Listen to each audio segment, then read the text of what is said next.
Hər kəsə salam. Bugün növbəti video ilə qarşınızdayım və hər birinizə xoş seyirlər arzu edirəm. Bugün 9-cu sinif buraxılış test toplusundan tam cəbri ifadələr mövzusu ilə bağlı testləri izah edəcəm sizlər üçün. Birinci sualımızla başlayaq. Hansı bir həddinin qüvvəti ən böyükdür? Ümumiyyətlə bir hədli nədir? Bir hədli ədədlər, dəyişənlər və onların qüvvət üstünün hadisəsindən ibarət olan ifadə edilir. Məsələn, A variantında qarşıda yazılmış 60 ədəddir və bu bir həddinin əmsalı hesab olunur. Buradakı hərflər, yəni X, Y, A, B, C bu şəkildə yazılmış hərflər dəyişən hesab olunur və onun üzərində yazılmış rəqəmlər isə, məsələn, burada 2 və 8 qüvvət hesab olunur. Və bir həddinin qüvvətini tapmaq üçün onun üzərində yazılmış qüvvətlərin cəmini tapmalıyıq. Bir hər variant üçün hesablayaq. Məsəl üçün, A variantı üçün hesablasan, A variantında qüvvətlər 2 və 8-dir. Bunların cəmini tapırıq. 10. Deməli, A variantında bir həddinin dərəcəsi 10-dur. B variantı üçün hesablasaq, 2, 5 vəziyyətin üzərində heç nə yazılmamışdır. Əgər üzərində heç nə yazılmayıbsa, onun dərəcəsi 1 qəbul olunur. 2, 5 və 1-in cəmini hesablayırıq. 8. C variantında X üstü 8 və Y üstü 7, dərəcə 8 və 7-dir. Onların cəmini tapırıq. 15. D variantında X üstü 6 və Y üstü 7-dir. 6 və 7-nin cəmini tapırıq. 13. Və Y variantında X üzərində yenə heç bir şey yazılmadığına görə onun dərəcəsi 1 qəbul olunur. 1, üstəgəl 9, üstəgəl 3 və 13 edir. Bizdən ən böyük qüvvəti soruşurdu və C variantı düzgün variantdır. İkinci sualımızla davam edirik. Hansı bir həddinin qüvvəti ən kiçikdir? Yenə hər bir variant üçün əvvəlcə qüvvətlər hesablanmalıdır. Birinci variantda A üstü 7-dir. Onda 7 üstəgəl B üstüdə heç nə yazılmadığına görə yenə 1 qəbul olunur. Və C üstü 8. Bunların cəmini tapırıq. A variantında dərəcə 16 alınır. B variantında A üstü 6 və B üstü 9. 6 və 9-un cəmini tapırıq. 15.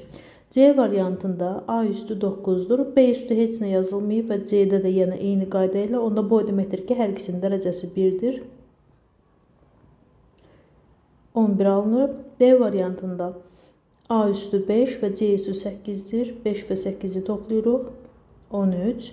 Y variantında A üstü 8 və C üstü 2-dir. 8 və 2-ni toplayırıq.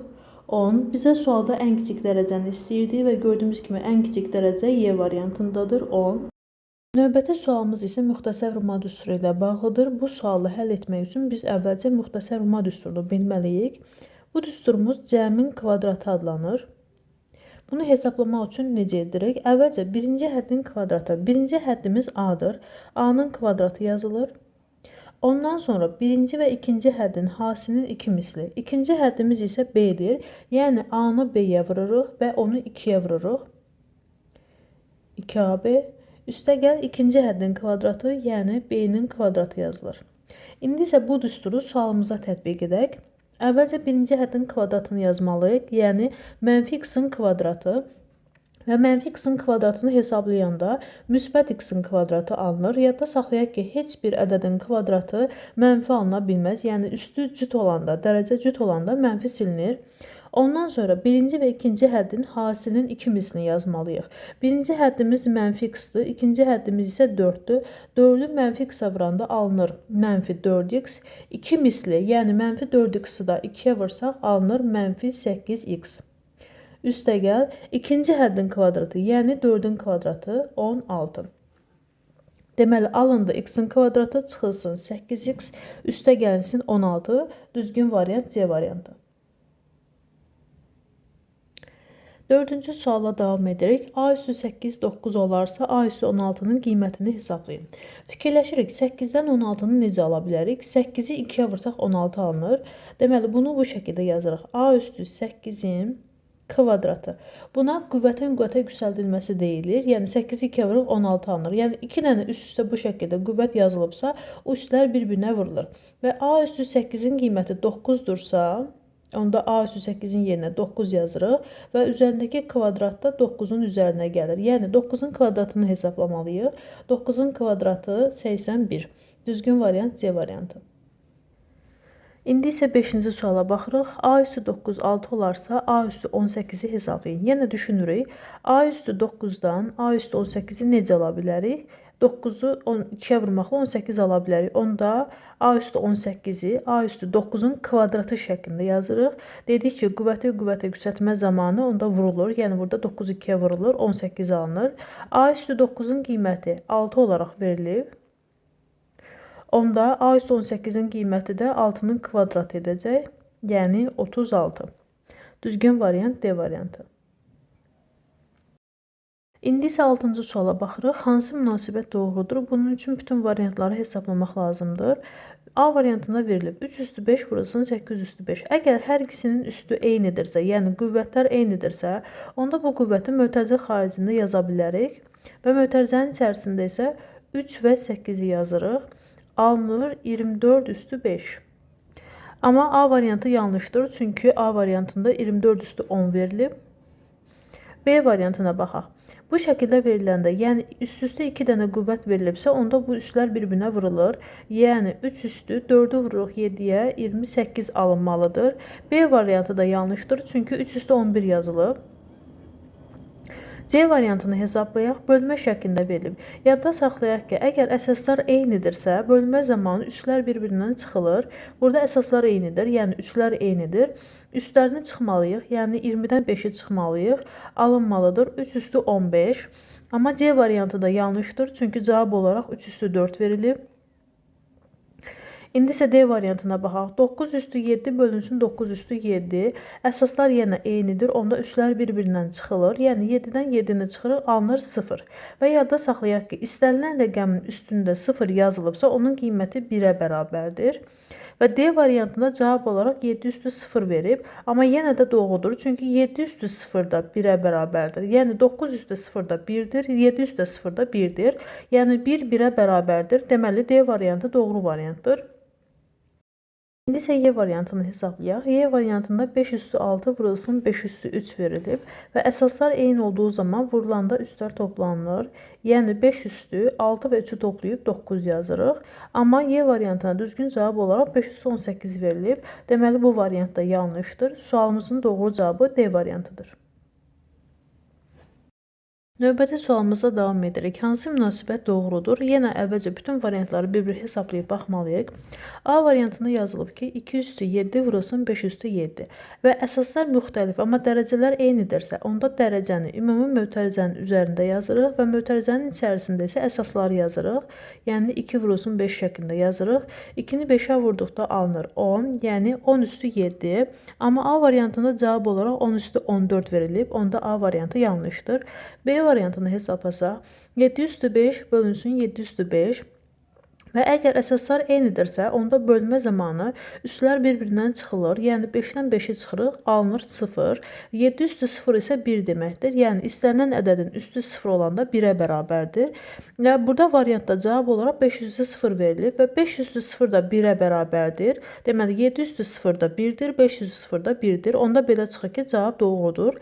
B variantı doğrudur. C variantını hesablasaq, 2 üstü 7 üstü 5 bu şəkildə yazılanda üstlər bir-birinə vurulur, yəni alınır 7 üstü 35. Amma C variantı yanlışdır. Çünki cavab olaraq 2 üstü 12 verilib. D variantını hesablasaq, 2 üstü 18 bölünsün 2 üstü 6. Əsaslar eynidir və bölmə zamanı üslər bir-birindən çıxılır. 18-dən 6 çıxırıq, 12. Amma D variantında 2 üstü 3 verilib, yanlışdır. Y variantını hesablasaq, 5 üstü 3 vurulsun 5 üstü 7. Əsas eynidir və vurulma zamanı üstlər toplanılır.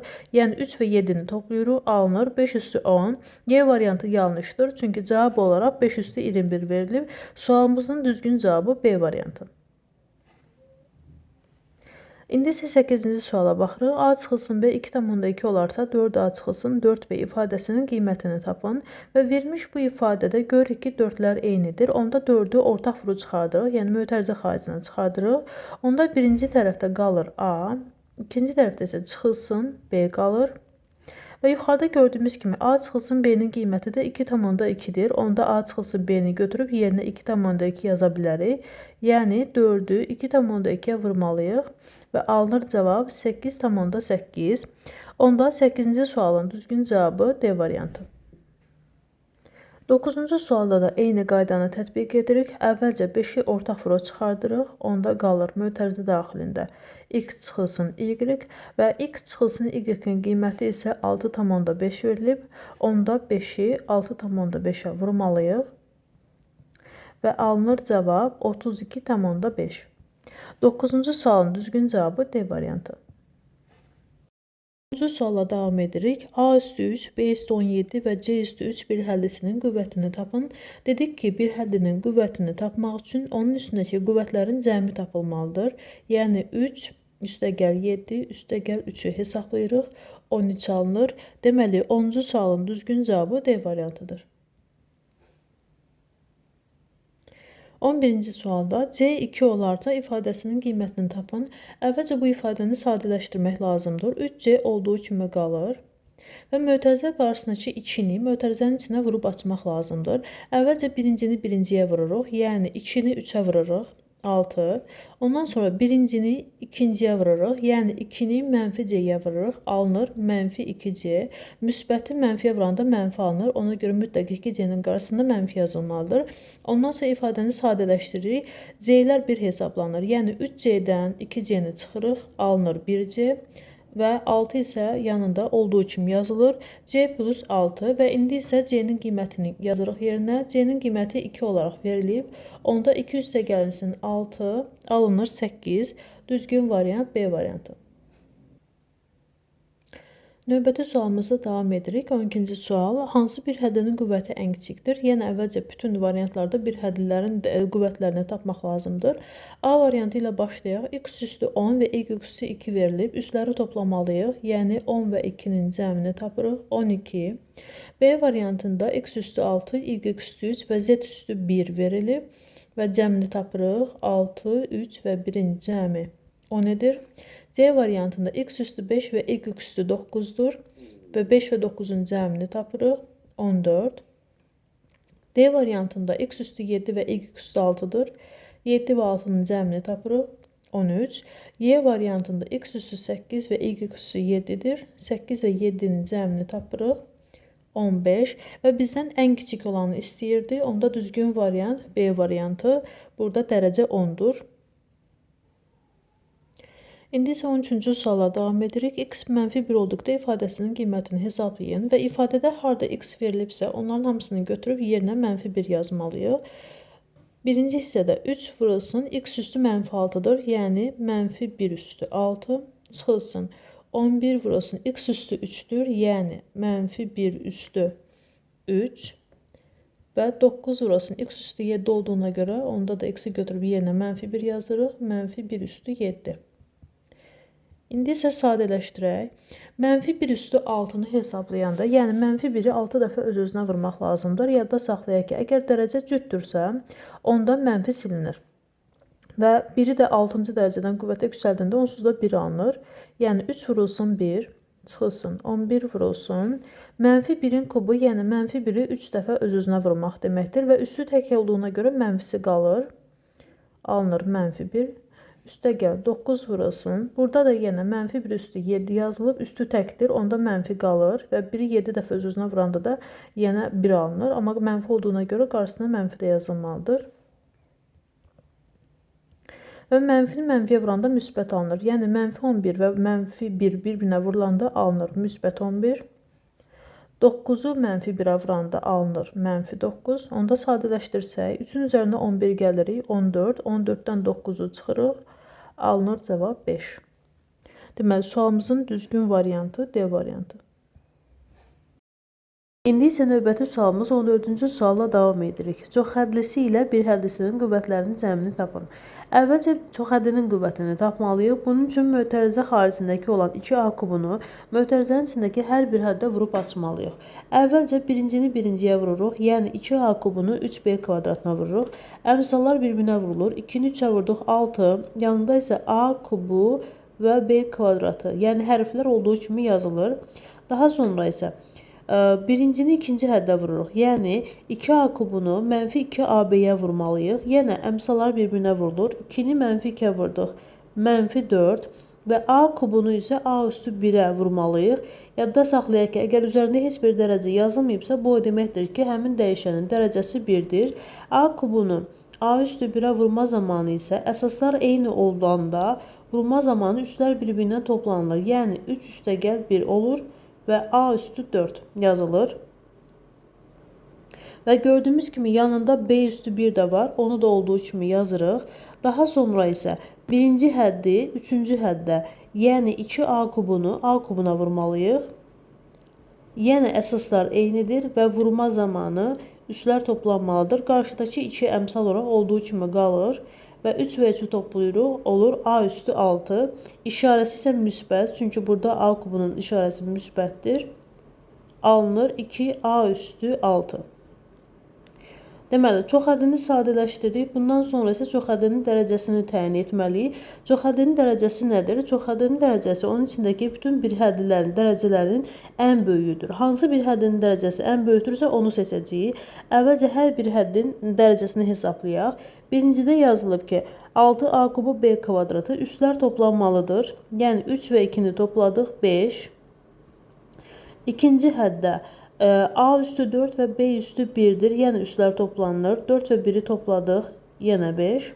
Və üçüncü həddə isə A üstü 6-dır. Və bunlar içərisində ən böyüyü 6 olduğuna görə, deməli bu çoxhəddinin dərəcəsi 6 hesab olunur. Və daha sonrası bizdən bir həddinin də dərəcəsini tapmamızı istəyirdi. Və verdiyi bir həddi isə -3 x-in kvadratı y-in kubudur. Bir həddinin dərəcəsi isə onun üstündəki qüvvətlərin cəminə bərabərdir. Burada qüvvətlər 2 və 3-dür. 2 və 3-ün cəmini tapırıq. 5. Deməli, çoxhəddinin dərəcəsi 6, bir həddinin dərəcəsi isə 5 alındı. Bizə isə sualda bunların cəmini istəyir. 5 və 6-nın cəmini tapırıq. 11. Düzgün cavab C variantı. İkinci suala davam edirik. Çoxhəddisi ilə bir həddinin qüvvətlərinin cəmini tapın. Əvvəlcə çoxhəddinin dərəcəsini təyin edək. Bunun üçün mötərizə xaricindəki həddi, yəni -2x-i mötərizə daxilindəki hər bir həddə vurub açmalıyıq. Əvvəlcə -2x-i müsbət 2y vururuq. -2-ni müsbət 2-yə vuranda alınır 4 və x, y hərfləri isə olduğu kimi yanında yazılır. Daha sonra -2x-i müsbət x, y vurmaq lazımdır. Mənfini müsbətə vuranda mənfi alınır. Əmsal olduğu kimi qalır və x-ə vuranda üstlər toplanılır. Burada üstündə dərəcə yazılmasa da dərəcələri 1 kimi qəbul olunur. Yəni x üstü 1 və x üstü 1-i bir-birinə vuranda x üstü 2 alınır. Y isə yanında olduğu kimi yazılır. Daha sonra isə -2x-i -y-in kubuna vurmaq lazımdır və mənfini mənfiyə vuran zaman isə müsbət alınır. Müsbət 2 x və y-in kubu yanında olduğu kimi yazılır. Ən sonda isə -2x-i müsbət 1-ə vururuq və elə -2x-in özü alınır. Çoxhəddini sadələşdirdik və bundan sonra isə onun dərəcəsini tapmaq lazımdır. Çoxhəddinin dərəcəsi onun içindəki bir həddlərin hər birinin dərəcələrini hesablayırıq. Daha sonra isə onun ən böyüyünü seçirik. Birinci həddən başlayaq. Birinci həddin dərəcələri 1 və 1 toplayanda 2 alınır. İkinci həddə 2 və 1 toplayanda 3 alınır. Üçüncü həddə x üstü 1 və y-in kubudur. 1 və 3'ü toplayırıq. 4 alınır. Və dördüncü həddə isə dərəcə 1-dir. Və bunlar içərisində ən böyüyü isə 4-dür. Onda deməli çoxhəddinin dərəcəsi 4-dür. Daha sonra isə verdiyi bir həddiyə baxırıq. 4a kubu və b. A üstü 3 və b üstü 1-dir. Üstlər toplanılır. 4 alınır. Deməli, çoxhəddinin də dərəcəsi 4 alındı və bir həddinin də dərəcəsi 4-dür. Bizdən isə sualda bu qüvvətlərin cəmini istəyir. Yəni 8 alınır. Düzgün cavab B variantı. 6-cı suala baxırıq. İfadəsinin qiymətini hesablayın. Yadda saxlayaq ki, bu tipli suallarda hansı ədəd mürəkkəbdirsə, onları sadə vurğuların halçı şəklində göstərməliyik. Məsələn, 12 mürəkkəb ədəddir və 12-ni 4 vurulsun 3 şəklində yaza bilərik. 4-ün özü isə 2-nin kvadratıdır. Yəni 12-ni götürüb 12-nin yerinə 2-nin kvadratı vurulsun 3 yazırıq. Və mərkəzdəki 9 da mürəkkəb ədəddir. 9-un yerinə isə 3-ün kvadratı yazırıq. Daha sonra isə hasilin qüvvətə yüksəldilmə qaydasına görə belədir ki, əgər AB üstü n-dirsə, onda A-nı da və B-ni də n-ci dərəcədən qüvvətə yüksəltmək lazımdır. Yəni mötərizə daxilindəki hər bir həddi ayıraraq da qüvvətə yüksəltmək lazımdır. Və biz də burada 2 üstü 2-ni və 3-ü 7-ci dərəcədən qüvvətə yüksəltməliyik. Məxrəci hələlik olduğu kimi saxlayıram. Daha sonra isə sadələşmə edəcəyik. Və burada üst-üstə 2 qüvvət yazılıbsa, buna qüvvətin qüvvətə yüksəldilməsi deyilir. Və bu zaman üslər bir-birinə vurulur. Yəni alınır 2 üstü 14, 3 üstü 7. Və məxrəcdə də eyni qayda ilə 2-ni 3-ə vururuq. 3 üstü 6, 2 üstü 10. Və bölmə zamanı isə üslər bir-birindən çıxılır. Yəni 2 üstü 14-ü 2 üstü 10-a böləndə 14-dən 10-u çıxırıq, alınır 2 üstü 4. Və 3-ü də sadələşdirsək, 3 üstü 7-ni 3 üstü 6-ya bölsək, 7-dən 6-nı çıxırıq, alınır 3 üstü 1. İndi isə bu ifadənin qiymətini hesablayaq. 2 üstü 4 16-dır və 3 üstü 1 isə 3 edir. 16-nı 3-ə vurduq, 48. Sualın düzgün cavabı Y variantı. 17-ci sualla yenə əvvəlcə hər bir mürəkkəb ədədi sadə ruhlarını ayırarıq. 4-ün özü 2-nin kvadratıdır. 4-ü götürüb yerinə 2-nin kvadratı yazırıq. Və 6-nı isə sadə ruhlarını ayırsaq, 6-nı 2 vurulsun 3 şəklində yaza bilərik. Və üzərində isə 8 verilib. 2-ni sadələşdirsək, 2 üstü 2-ni 5-ci dərəcədən qüvvətə yüksəldirik və dedik ki, qüvvətə yüksəldilməsi zamanı üslər bir-birinə vurulur. Alınır 2 üstü 10. Məxrəcdə isə mötərizə üstündəki bu 8 həm 2-yə, həm də 3-ə aiddir. Yəni yazırıq 2 üstü 8 vurulsun 3 üstü 8. Və bölmə zamanı isə üslər bir-birindən çıxılır. 2 üstü 10-u 2 üstü 8-ə böləndə 10-dan 8 çıxırıq 2. Yəni 2 üstü 2. 3 üstü 9-u 3 üstü 8-ə bölündə 9-dan 8 çıxılır. 3 üstü 1. Hesablayaq. 2-nin kvadratı 4 və 3 üstü 1 3 deməkdir. Cavab alındı 12. A variantı.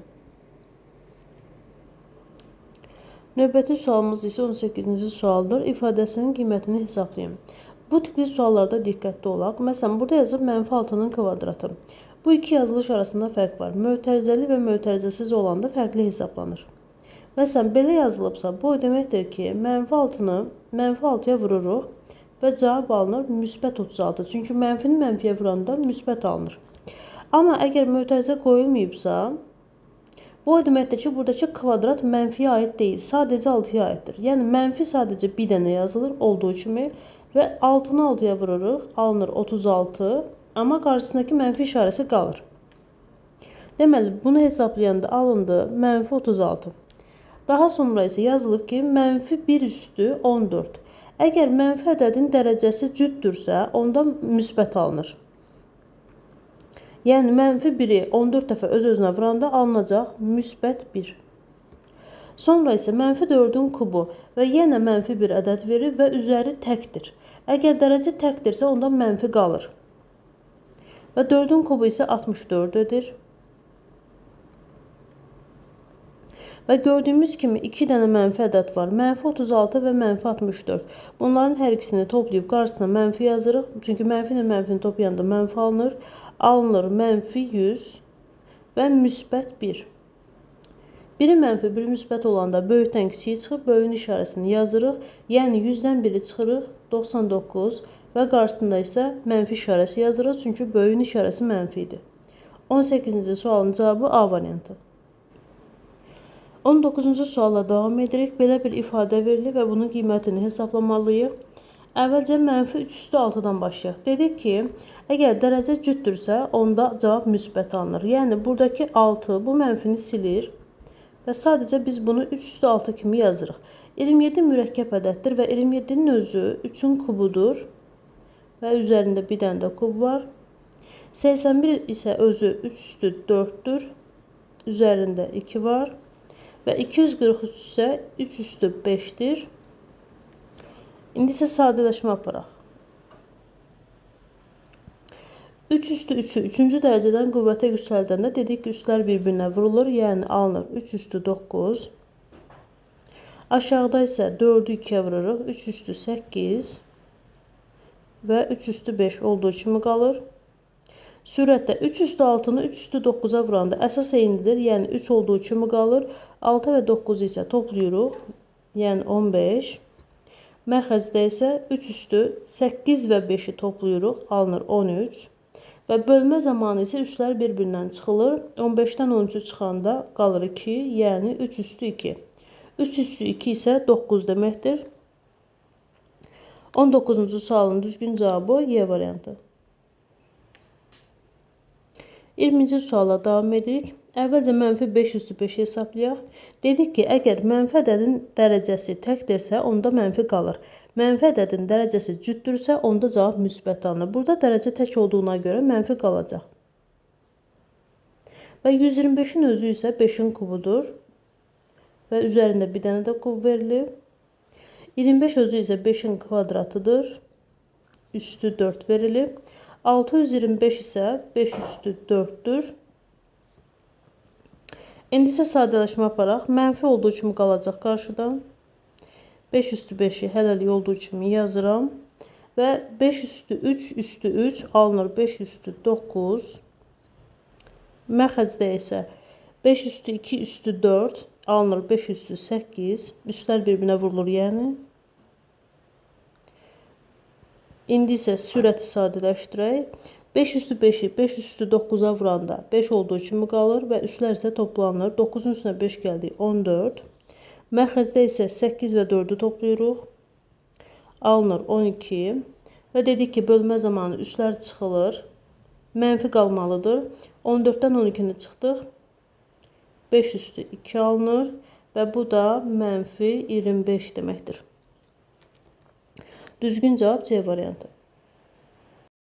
21-ci sualda belə bir ifadə verilib. Bu ifadəni sadələşdirməliyik. Əvvəlcə başlanğıc hissədən başlayaq. 2C-ni C-yə vurmalıyıq. 2C-ni C-yə vuranda alınır 2C-nin kvadratı. Nəyə görə kvadratı? Çünki C-ni C-yə vuranda bu C üstü 1 vurulsun C üstü 1 deməkdir. C olduğu kimi qalır və üstlər toplanılır.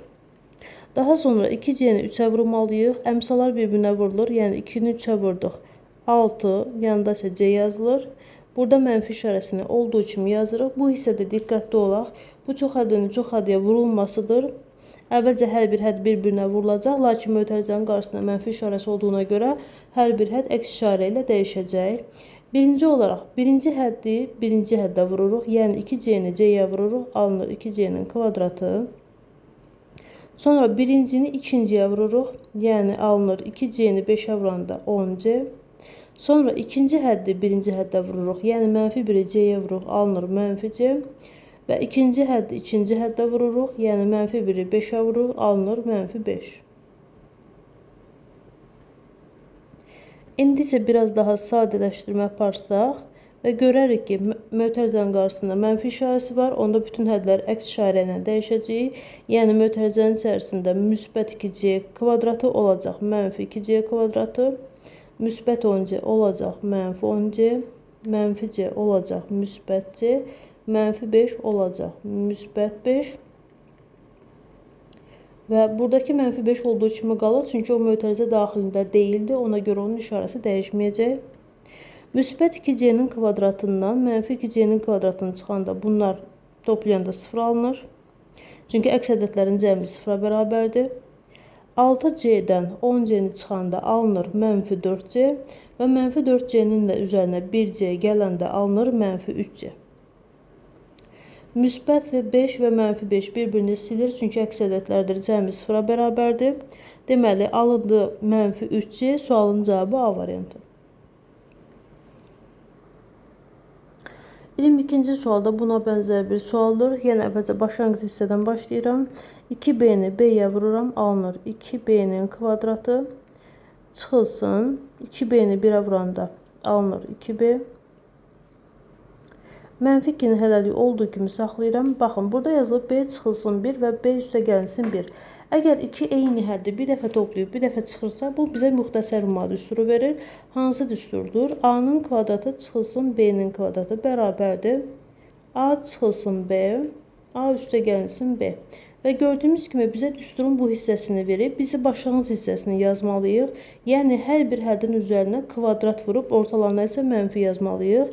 Alınır. Birinci həddi kvadrata yüksəltməliyik, yəni B-ni kvadrata yüksəltməliyik. B-nin kvadratı çıxılsın. Sonra isə ikinci həddi kvadrata yüksəltməliyik, yəni 1-i kvadrata yüksəldirik, 1-in kvadratı. Daha sonra isə biraz daha sadələşdirmə yaparsaq, 2b-nin kvadratı qalır, çıxılsın 2b olduğu kimi qalır. Burada isə mənfi 2-ni b-nin kvadratına vurmalıyıq. Mənfi 2-ni b-nin kvadratına vuranda alınır mənfi 2b-nin kvadratı və mənfi 2-ni mənfi 1-ə vurmalıyıq. Mənfini mənfiyə vuranda müsbət alınır. Müsbət 2. Daha sonra 2b-nin kvadratından 2b-nin kvadratına çıxanda 0 alınır. 2-dən 2 çıxanda 0 alınır və qalır mənfi 2b. 22-ci sualın cavabı onda Y variantı. İndi isə 23-cü sualla davam edirik və sualda belə deyilir. Ən kiçiyi 2n plus 1 olan 3 ardıcıl tək ədədin cəmini tapın. Və deməli, ən kiçiyi 2n plus 1-dir və 3 dənə ardıcıl ədəd olmalıdır. Və bilirik ki, ardıcıl tək ədədlər 2-2 artır. Birinci yerdə onda 2n plus 1 dayanıbsa, ikinci yerdə dayanan ədəd bundan 2 dənə artıq olmalıdır. Yəni, 1-dən 2 dənə artıq 3 edir. Və üçüncü yerdə dayanan ədəd isə ikinci yerdə dayanan ədəddən 2-dən artıq olmalıdır. 3-dən 2-dən artıq 5 edir. Daha sonra isə bu ədədlərin cəmini istəyir bir-birindən. Necə hesablayırıq? N-li olanlar 1 hesablanır, yəni cəmini tapırıq. 2n, 2n və 2n. Cəmi edir 6n və ədədləri isə 1 hesablayırıq. 1 üstəgəl 3 üstəgəl 5 və edir 9. Onda sualımızın cavabı 6n plus 9, yəni C variantı. 24-cü sual. Ən böyüyü 2n çıxılsın 1 olan 3 ardıcıl tək ədədin cəmini tapın. Ən böyüyü, yəni sonuncusuna 2n minus 1 yazıram. Və dedik ki, tək ədədlər 2-2 artır və ya geriyə doğru sayanda 2-2 azalır. Onda ikinci yerdə dayanan ədəd, üçüncü yerdə dayanan ədəddən 2 vahid daha kiçikdir. Yəni 2n çıxılsın 1-dən, yenə 2 çıxırıq. Və birinci yerdə dayanan ədəd isə ikinci yerdə dayanan ədəddən 2 vahid daha kiçikdir. Deməli, daha sonra isə bunların cəmini istəyir bizdən. Yenə n-ləri 1 hesablayırıq. 2n, 2n və 2n cəmi edir 6n. Daha sonra isə rəqəmləri hesablasaq, burada mənfi 5, mənfi 3 və mənfi 1 toplayanda edir mənfi 9. Onda sualın cavabı 6n çıxılsın 9, yəni A variantı. 25-ci sual. Fərqini çoxhəddi şəklində göstərin. Bu tipli suallarda hər bir hərf hansı mərtəbədə dayanıbsa, o mərtəbəyə vurulmalıdır. Baxırıq ki, A yüzlük mərtəbəsindədir. Onda 100-ü A-ya vururuq, yazırıq 100A. Üstəgəl. B onluq mərtəbəsindədir. 10-a vurulur, olur 10B. Üstəgəl. C təklik mərtəbəsindədir. 1-ə vurulur və alınır C. Çıxılsın. Burada da yenə eyni qayda ilə və B onluq mərtəbəsindədir. Yazılacaq 10B. A təklik mərtəbəsindədir. 1-ə vurulur, yəni alınır A. Diqqət etməli olduğumuz şey, burada çıxma işarəsi verilib. Ona görə 10B plus A-nı mötərizə daxilində yazmalıyıq. Çünki o mənfi işarəsi onun hər bir həddini əks işarə ilə dəyişəcək. 10B və qarşısına mənfi olduğuna görə olur mənfi 10B və müsbət A qarşısına mənfi olduğuna görə olur mənfi A. İndi isə sadələşdirmə yaparsaq, 100A-dan 1A-nı çıxanda qalır 99A. 10B, müsbət 10B və mənfi 10B bir-birini silir. Çünki əks ədədlərdir, cəmi 0-dır və qalır C. Onda sualın cavabı 99A üstə gəlsin C, yəni B variantı. 26-cı suala davam edirik. Yenə hər bir hərfi dayandığı mərtəbəyə vururuq. A yüzlük mərtəbəsində dayandığına görə 100A yazırıq. C onluq mərtəbəsində dayandığına görə 10C yazırıq. Və B isə təklik mərtəbəsindədir. 1-ə vurulur, yəni B yazılır. Çıxılsın. Burada yenə C onluq mərtəbəsindədir. 10C yazılır. Və A təklik mərtəbəsində olduğuna görə sadəcə A kimi yazılır. Və dedik ki, qarşıda mənfi işarəsi olduğuna görə mötərizədə yazılmalıdır. Sadələşdirmə yaparsaq onda Və müsbət 10C qarşısında mənfi işarəsi olduğuna görə olur mənfi 10C. Müsbət A yenə qarşısında mənfi işarəsi olduğuna görə alınır mənfi A. 100A'dan əgər A-nı çıxsaq alınır 99A. Müsbət 10C və mənfi 10C bir-birini silir və qalır B. Onda sualın cavabı 99A üstə gəlinsin B, yəni A variantı. İndi isə 27-ci suala davam edirik və gördüyünüz kimi hər bir hədd mürəkkəbdir. Ona görə əvvəlcə onları sadə ruhların hasılı şəklində yazırıq. 22-nin yerinə 2 vurulsun 11 yazıram. 8-in yerinə 2-nin kubu yazıram. 121-in yerinə 11-in kvadratı yazıram. Və 4-ün yerinə 2-nin kvadratı yazıram. Daha sonra qüvvəti yüksəltmələri edirəm. Dedik ki, vurma şəklində olanda mötərizənin üstündə yazılmış qüvvət içindəki hər bir həddə aiddir. Yəni yazılır 2 üstü 4 vurulsun 11 üstü 4. Qüvvəti yüksəltmə zamanı üstlər bir-birinə vurulur. Yəni 3-ü 4-ə vururuq, alınır 2 üstü 12. Məxrəcdə 11-in kvadratı üstü kvadrat, yəni 2-ni 2-yə vururuq, alınır 11 üstü 4. Vurulsun. Burada yenə 2-ni 6-ya vururuq. 2 üstü 12 alınır. Və gördüyümüz kimi sürətdə də məxrəcdə 2 üstü 12 var. Bir-birini silir, yəni ixtisara gedir. 11 üstü 4 və 11 üstü 4 də ixtisara gedir. Qalır sadəcə 2 üstü 4. Bu da 16 deməkdir. Onda 27-ci sualın cavabı A variantı 16. 28-ci sualda da yenə eyni qaydanı tətbiq edəcəm. Əvvəlcə mürəkkəb ədədləri sadə ruhların hasılı şəklində yazacağım. 26-nın yerinə 2 vurulsun 13 yazıram. 8-in yerinə 2-nin kubu yazıram. 169 13-ün kvadratıdır. Ona görə 169-u götürüb yerinə 13-ün kvadratı yazıram. Və 4 üstü 5 yazılıb. 4-ün özü isə 2-nin kvadratıdır və onun da üstündə 5 yazırıq. Daha sonra sadələşmələr aparaq və yenə 4 həm 2-yə, həm 13-ə aiddir. Yazırıq 2 üstü 4 və 13 üstü 4. Burada 2-nin kubu üstü kub, yəni 2 üstü 9. Çünki qüvvətə yüksəldəndə üstlər bir-birinə vurulur. Məxrəcdə isə 13 üstü 2-ni 2-yə vursaq 4 alınır. Və 2 üstü 2-ni 5-ə vursaq 10 alınır. Sadələşdirmələr aparsam biraz da 13 üstü 4-lər bir-birini silər. Sürətdə 2 üstü 4 və 2 üstü 9 alındı. Yəni 2 üstü 13. Çünki vurulanda üstlər toplanılır. Məxrəcdə isə 2 üstü 10 qaldı. Və bölmə zamanı isə üstlər bir-birindən çıxılır. 13-dən 10 çıxanda 3. 2 üstü 3 alınır onda. 2 üstü 3 isə 8 deməkdir. Sualımızın cavabı B variantı. 29-cu suala davam edirik. İfadəsini sadələşdirin deyilir. Əvvəlcə başlanğıc hissədən başlayacağım. Əvvəlcə nə edirik? Birinci həddi birinci həddə vururuq. Yəni x-ə vururuq. Alınır x-in kvadratı. Sonra birinci həddi ikinci həddə vururuq. Yəni x-i 8-ə vururuq. 8x. Daha sonra ikinci həddi birinci həddə vururuq. Mənfi 4x vuranda mənfi 4x. Daha sonra ikinci həddi ikinci həddə vururuq. Yəni mənfi 4-ü 8-ə vursaq, mənfi 32. Mənfi işarəsini yazıram. Və digər hissədə isə bizə müxtəsər vurma düsturu verilib. Bunu necə asacağıq? Əvvəlcə birinci həddin kvadratı, yəni x-in kvadratı üstə gəl.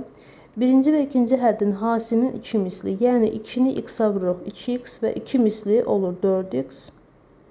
Üstə gəl. İkinci həddin kvadratı, yəni 2-nin kvadratı 4. Və gördüyümüz kimi qarşıda mənfi işarəsi var. Yenə mötərizə daxilindəki hər bir həddin işarəsi dəyişəcək. Başlanğıc hissəsini biraz sadələşdirsək, 8x-dan 4x-i çıxanda alınır müsbət 4x.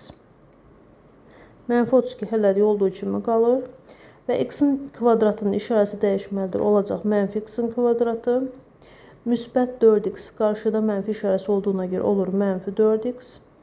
Və müsbət 4 yenə işarəsi dəyişir, olur mənfi 4. Müsbət x-in kvadratı ilə mənfi x-in kvadratı bir-birini silir, alınır 0. Müsbət 4x və mənfi 4x bir-birini silir, qalır 0. və qalır -32 və -4. Hər ikisinin qarşısında mənfi işarəsi olduğuna görə toplanılır və qarşısına da mənfi yazılır. Yəni -36 alınır. Y variantı. Növbəti sualımız 30-cu sual isə müxtəsər Roma düsturu ilə bağlıdır və bu düstur kubların fərqi düsturudur. Əvvəlcə nə edirik? Əvvəlcə hədlər bir-birindən çıxılır. Ondan sonra daha sonra birinci həddin kvadratı, üstəgəl birinci və ikinci həddin hasilini və daha sonra isə ikinci həddin kvadratı yazılır və bizdə ifadədə bu formada verilib. Sadəcə başlanğıc hissəsinə baxsaq belə bəs edir. Başlanğıc hissəsində A-nın yerinə 2y yazılır və B-nin yerinə isə 3x yazılıb. Onda bu düsturu yığsaq və bunların kublarını yazmalıyıq. Yəni 2y-in kubu və ondan sonra isə çıxılsın 3x-in kubu yazılmalıdır. Bunu da sadə formada yazsaq. 2-nin kubu 8, y-in kubu y kubu çıxılsın. 3-ün kubu 27 və x-i də kuba yüksəldirik. Alınır 8y-in kubu çıxılsın 27 x-in kubu və düzgün cavab B variantı. 31-ci sual isə kublar cəmi ilə bağlıdır bu düstur. Nə edirik? Əvvəlcə birinci hədlər və ikinci hədd toplanır. Daha sonra birinci həddin kvadratı çıxılsın. Birinci və ikinci həddin hasili və üstə gəlinsin ikinci həddin kvadratı. Yəni sadəcə başlanğıc hissəsinə baxmaqla düsturu tapa bilərik. A-nın yerinə 2x yazılıb və B-nin yerinə isə 5y yazılıb və gördüyümüz kimi düsturu yığanda A-nın kubu üstə gəlinsin B-nin kubu alınır. Deməli onda biz də 2x-in kubu üstə gəl 5y-in kubu yazmalıyıq. Və kuba yüksəlsə 2-nin kubu 8, x kubu üstə gəl 5-in kubu 125 və yanındası y kubu yazılır. Sualın düzgün cavabı 8x-in kubu üstə gəlinsin 125 y-in kubudur. Yəni 31-ci sualın cavabı Y variantı. İndi isə 32-ci suala davam edirik. Və belə bir ifadə verilib. Bu ifadəni sadələşdirib çox hədli şəklində göstərməyimizi istəyir. Yenə başlanğıc hissədən başlayırıq. Birinci həddə vururuq. Yəni 2x-i 3x-ə vururuq. Alınır 6x-in kvadratı. Daha sonra 2x-i vurmalıyıq 2y-ə. Alınır 4xy. Daha sonra ikinci həddi birinciyə, yəni -3y-ə, müsbət 3x-ə vururuq. Alınır -9xy. İkinci həddi ikinci həddə, yəni -3y-ə, müsbət 2y-ə vururuq. Alınır -6y-in kvadratı. Sonra ikinci hissəyə keçdik. Y-ə 6y-ə vurmalıyıq. Alınır 6y-in kvadratı. Üstə gəl. Y-ə 5x-ə vurmalıyıq. Alınır 5xy. Üstə gəl. Y olduğu kimi qalır. Baxaq, ondan sonra baxırıq ki, x-in kvadratı 6x-in kvadratından sadəcə bir yerdə var. Onda olduğu kimi qalsın. Müsbət 6y-in kvadratı və -6y-in kvadratı bir-birini silir. 4xy-dən 9xy çıxanda alınır -5xy və burada da müsbət 5xy var. Onda bunlar bir-birini silir. Çünki bunların cəmi 0 edir. Qalır bir dənə sondakı müsbət y. Onda sualın cavabı 6x-in kvadratı üstə gəlsin y. Düzgün variant D variantı. 33-cü sualda da yenə eyni qaydanı tətbiq edirik. Əvvəlcə birinci həddə vururuq. Yəni A-nı 2A-ya vurduq. 2A-nın kvadratı. Ondan sonra birincini ikinciyə, yəni A-nı 3B-yə vurduq. 3AB. Üstə gəl ikincini birinciyə, yəni B-ni 2A-ya vuranda 2AB. Üstə gəl B-ni 3B-yə vuranda alınır 3B-nin kvadratı. Sonra mənfi A-nı 2A-ya vuranda alınır -2A kvadratı. Mənfi A-nı 5B-yə vuranda alınır -5AB. Üstə gəlsin A. Müsbət 2A kvadratı və -2A kvadratı bir-birini silir. 3AB üstə gəl 2AB edir 5AB. Burada da -5AB var. Ona görə bir-birlərini silir. Qalır sadəcə 3B-nin kvadratı. Üstə gəl və sondakı A qalır.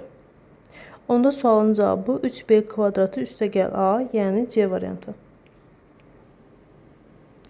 Növbəti sualımız 34-cü sual müxtəsər vurma düsturu ilə bağlı bir sualdır. A-nın kvadratı çıxılsın B-nin kvadratı bərabərdir A çıx B və A üstəgəl B-nin hasilinə. İndi burada eyni düsturu tətbiq edirik. Görürük ki, burada 100-ün kvadratı çıxılsın 98-in kvadratı yazılıb. Bir dəfə 100 ilə 98-i bir-birindən çıxıram. Bir dəfə də 100 ilə 98-i toplayıram. Bərabərdir 2A. 100-dən 98 çıxanda 2 və 100-ün üzərində 98 gələndə alınır 198. Və bərabərliyin sağını da solunu da hər ikisini 2-yə bölsəm, onda qalır A bərabərdir 198. Onda sualımızın cavabı D variantı. 35-ci suala davam edirik. A üstəgəlsin B 4 olarsa ifadəsinin qiymətini tapın. Bunun üçün biz əvvəlcə ifadəni sadələşdirməliyik. Ondan sonra isə ifadənin qiymətini yenə yazmalıyıq. Yenə birinci həddə vururuq, alınır AB. A-nı 2-yə vururuq, alınır 2A. 2-ni B-yə vururuq, alınır 2B. Və 2-ni 2-yə vururuq, alınır 4. Sonra mənfi işarəsini olduğu kimi saxlayıram. Burada yenə mötərizə işarəsi qoymalıyam, çünki ifadənin qarşısında mənfi var. Əvvəlcə A-nı B-yə vururuq, alınır AB. Sonra A-nı mənfi 2-yə vururuq, alınır mənfi 2A. Sonra 2-ni B-yə vururuq, alınır mənfi 2B. Və mənfi 2-ni mənfi 2-yə vururuq, alınır müsbət 4.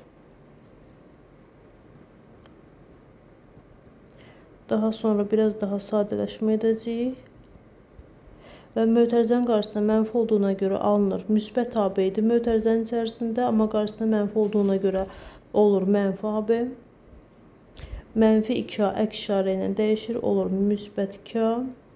Mənfi 2B olur müsbət 2B. Müsbət 4 olur mənfi 4. İndi sadələşdirmələr aparsaq, AB və mənfi AB bir-birini silir. 2A və 2A toplayırıq, alınır 4A. 2B və 2B toplayırıq, alınır 4B.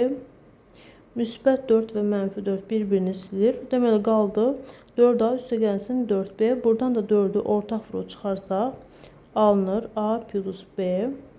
Və A plus B-nin qiyməti də 4 olaraq verilmişdi. Onda 4'ü 4'ə vururuq, 16. Yəni 35-ci sualın cavabı 16 D variantı. 36-cı sualda bir həddinin dərəcəsi 11 olarsa M-i tapın. Bir həddinin dərəcəsi nədir? Bir həddinin dərəcəsini tapmaq üçün dəyişənlərin üzərindəki qüvvətlərin cəmi tapılır. Və gördüyümüz kimi burada dəyişənlərin üzərindəki qüvvətlər 2 və M plus 3-dür. Onda 2 üstəgəlsin M plus 3 bərabərdir 11-ə. Çünki bizdə deyirdi ki, bir həddinin dərəcəsi 11-dir. Sadələşdirsək onda 2 ilə toplasaq 5 və M-i tapmaq üçün isə 11-dən 5-i çıxırıq. M bərabərdir 6. Düzgün cavab B variantı. 37-ci sualda da eyni qaydanı tətbiq edirik. Bir həddin dərəcəsi 19 olarsa N-i tapın. Yəni üstlər toplanmalıdır. Yəni 8 və M plus 3'ü toplayıb 19 almalıyıq. Onda 8 və 3'ü toplasaq 11 və 19'dan da 11'i çıxırıq 8. Düzgün cavab Y variantı. 38-ci sual. Əvvəlcə 9'un yerinə 3'ün kvadratını yazacağım. Və məxrəcdəki 27'nin yerinə də 3'ün kubu yazırıq. Daha sonra sadələşmə aparaq. 3 üstü 12 hələlik olduğu kimi qalsın. Bunu hesablasaq 3 üstü 2 üstü 4 olanda üstlər bir-birinə vurulur, alınır 3 üstü 8. Məxrəcdə isə 3 üstü 3'ü 6'ya vuranda alınır 18. Sadələşdirsək sürətdə 12 və 8'i toplayırıq, alınır 3 üstü 20. Məxrəcdə isə 3 üstü 18 və bölmə zamanı üstlər bir-birindən çıxılır, alınır 3 üstü 2. O da 9 deməkdir. Onda 38-ci sualın cavabı Y variantı.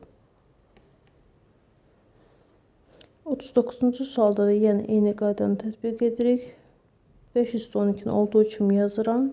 25-in yerinə 5-in kvadratı yazıram. 125-in yerinə isə 5-in kubu yazıram. Daha sonra qüvvəti yüksəldəcəyik. 5 üstü 12 olduğu kimi qalır. Burada 2-ni 7-yə vuranda alınır 14. Məxrəcdə isə 5 üstü 24 alınır. Və vurulanda üstlər toplanılır. 5 üstü 12 və 14-ü toplayırıq. Alınır 26. Məxrəcdə isə 5 üstü 24 və bölmə zamanı üstlər çıxılır. Alınır 5 üstü 2, yəni 25. 39-cu sualın cavabı 25, Y variantı. 40-cı sual, ifadəsinin əsası A olan qüvvət şəklində yazın. Dedik ki, qüvvətin yüksəldilməsi zamanı üstlər bir-birinə vurulur. Yəni 4-ü 5-ə vururuq, alınır A üstü 20 və vurulsun A üstü 12. Əsas eyni olduğu zaman vurulanda üstlər toplanılır. Yəni 20-nin üzərinə 12 gəldirik, alınır A üstü 32. Onda 40-cı sualın cavabı B variantı. 41-ci sualda da eyni qaydanı tətbiq edirik. B üstü 4-ü 4-ə vurduqda alınır 16, vurulsun B üstü 5 və əsaslar eyni olanda vurma zamanı üstlər toplanılır. 16-nın üzərinə 5 gəlirik, alınır 21. Yəni B üstü 21, 41-ci sualın cavabı A variantı. 42-ci sualda isə belə bir ifadə verilib və A-nın qiyməti -4,2-dir. Onda yerinə yazıram. 3 vurulsun -4,2. Çıxılsın 5 vurulsun. B-nin qiyməti isə 2,1 verilib. Çıxılsın 6 vurulsun. C-nin qiyməti isə 3 olaraq verilib. Yerinə yazıram. Hesablayaq. 4,2-ni 3-ə vuranda 12,6 və işarəsi isə mənfi etməlidir. Çünki müsbəti mənfiyə vuranda mənfi alınır. Çıxılsın. 5-i 2,1-ə vuranda alınır 10,5 və çıxılsın. 6-nı 3-ə vurduq 18. Burada hər ikisi mənfidir. İkisi də mənfi olduğuna görə toplayıb qarşısına mənfi yazacağım. 12,5 6-nın üzərinə 10,5 gələndə dedik ki, vergüllər mütləq alt-alta yazılmalıdır. 6-nın üzərində 5 gəldi 11, 1 yazdım, 1 yadda, 2, 1 yadda, 3 və 1 ilə 1-i toplayanda alınır. 2, alındı 23,1 və mənfi 23,1. Mənfi 23,1-dən də 18 çıxmalıyıq. Yenə hər ikisi mənfidir. Hər ikisi mənfi olanda onda yenə toplayıb qarşısına mənfi yazacağıq. 23,1-in üzərinə 18 gəlmək lazımdır və 18 tam olduğuna görə tamın altında yazılır. 3-ün üzərində 8 gəldikdə 11, 1 yazıq, 1 yadda, 3, 1 də yadda 4 alınır. Yəni mənfi 41,1 alınır. Onda sualın düzgün cavabı D variantı. 43-cü sualda A-nın yerinə 4,1 verilib. Onda 3-ü 4,1-ə vururuq. Çıxılsın, 4 vurulsun. B-nin yerinə mənfi 6,1 verilib. Mənfi 6,1 yazıram B-nin yerinə. Çıxılsın. C-nin yerində isə 3,2 verilib. Onda 7-ni 3,2-yə vurmalıyıq. Hesablasaq. 4,1-i 3-ə vuranda alınır 12,3. Mənfini mənfiyə vuranda müsbət alınır və 6,1-i 4-ə vuranda alınır 24,4. Çıxılsın və 7-ni isə 3,2-yə vuranda alınır 22,4. İndi isə əvvəlcə müsbətləri hesablasam, 12,3-ün üzərinə 24,4 gəlməliyəm. Yəni vergüllər mütləq alt-alta olmalıdır. 36,7 və aldığımız 36,7 müsbətdir. Ondan isə 22,4-ə çıxmalıyıq. Yəni vergüllər alt-alta yazılmalıdır. Alınır müsbət 14,3 və sualın cavabı B variantı. İndi isə növbəti sualımız 44-cü suala baxırıq. Gördük ki, əsaslar eynidir. Və dedik ki, əsaslar eyni olan zaman vurmada üstlər toplanılır. Yəni, onun üzərinə gəlməliyik -2. Bölmə zamanı isə üstlər çıxılır. Onda çıxmalıyıq -3-ü. Bunu biraz sadələşdirsək. Onun üzərinə -2 gələndə böyükdən kiçik çıxıb bölünü işarəsini yazırıq. Alınır 8 və 2 mənfi bir-birinə belə toqquşursa onda müsbət işarəyə çevrilir və alınır -3. Onda 8-in üzərinə 3 gələndə 11. Sualın cavabı A üstü 11 C variantı. Növbəti sualımız 45-ci suala davam edirik. Bir həddisinin qüvvəti əmsalından neçə dəfə böyükdür? Əvvəlcə bir həddinin qüvvətini tapaq, hesablamaları aparaq. Burada mötərizənin üzərində 3 yazılır və bu 3 mötərizə daxilindəki hər bir həddə aiddir. Yəni həm 3-ə, həm A-ya, həm də B-yə aiddir. Ona görə əvvəlcə 3-ün kubunu hesablayırıq, 27. Sonra A-nın kvadratının kubunu hesablayırıq, alınır A üstü 6 və B üstü 1-in kubunu hesablayırıq, alınır B üstü 3. Sonra keçək ikinci hissəyə. 3-də 1-in kvadratını hesablamalıyıq. Burada da yenə mötərizə üzərindəki kvadrat hər bir həddə ayrı-ayrılıqda aiddir. 3-də 1-in kvadratı alınır 9-da 1. A üstü 1-in kvadratı alınır A üstü 2 və B-nin kvadratının kvadratı alınır B üstü 4. 27-ni 9-da 1-ə vuranda 9 və 27 ixtisar gedir, qalır 3. A-ları sadələşdirsək, A üstü 6 və A üstü 2 vurulanda A-nın üstü toplanır, yəni A üstü 8 olur. B üstü 3 vurulsun B üstü 4, onda B üstü 7 edir. Dərəcəsini hesablasaq, dərəcə 8 və 7-nin cəminə bərabərdir, yəni üstlər toplanılır. 8 və 7-nin cəmi 15. Bu dərəcəsidir və əmsalı isə 3-dür.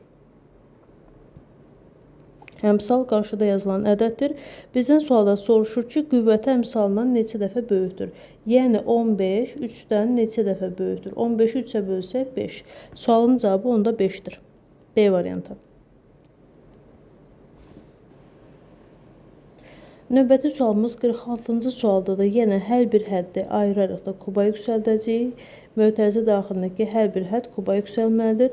Əvvəlcə 2-nin kubunu hesablayırıq. 8. A-nın kubunun kubu alınır A üstü 9. B-nin kubunun kubu alınır B üstü 9. Keçək ikinci hissəyə. Burada isə hər bir həddin kvadratını hesablamalıyıq. 2-də 1-in kvadratı alınır 4-də 1. A-nın kvadratının kvadratı alınır A üstü 4. B üstü 1-in kvadratı isə alınır B kvadratı. Sadələşdirmə aparsaq 8 və 4 ixtisar getsə, əmsalda qalır 2. A üstü 9 və A üstü 4. Üstlər toplanır, olur A üstü 13. B üstü 9 və B üstü 2 yenə üstlər toplanır, alınır B üstü 11. Dərəcəsini hesablasaq 13-ün üzərinə 11 gəlirik, alınır 24. Əmsalı isə 2-dir. Bizdən sualda soruşur ki, yenə qüvvət əmsalından neçə dəfə böyükdür?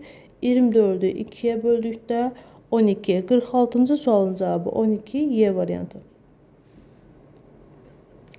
İndi isə növbəti sualımız 47-ci suala baxır və bu sual müxtəsər umma düsturu ilə bağlıdır.